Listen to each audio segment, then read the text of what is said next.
Welcome, everyone! In today's video, we'll take a detailed look at MRI Brachial Plexus, where you'll see the fascinating structure and function of one of the most remarkable nerve networks in the human body.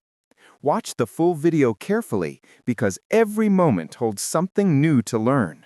If you enjoy it, don't forget to like, share, and subscribe to the channel. So, let's begin today's journey of knowledge. T2 Stir Coronal. Plan the coronal slices on the sagittal plane and angle the positioning block parallel to the spinal cord. Verify the positioning block in the other two planes. An appropriate angle must be given in the axial plane, parallel to the right and left transverse processes of the cervical spine. The slices should adequately cover the brachial plexus from the spinous process of the cervical spine to the level of the sternoclavicular joint.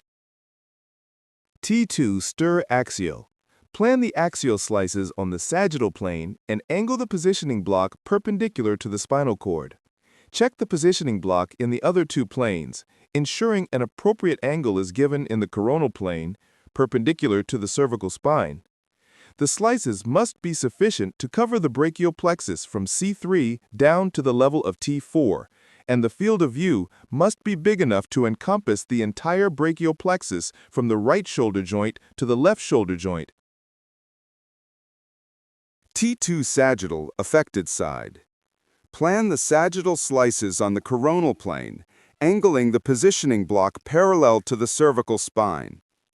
Check the positioning block in the other two planes, ensuring an appropriate angle is given in the axial plane, parallel to the vertebral body and transverse process. The slices must be sufficient to cover the affected side, right or left, from the spinal cord out to the shoulder joint. The phase direction in the sagittal scans can be head to feet with 100 to 150% oversample to reduce arterial pulsation and swallowing artifacts. It is essential to instruct the patient to avoid swallowing during sequence acquisition to prevent motion artifacts during image acquisition.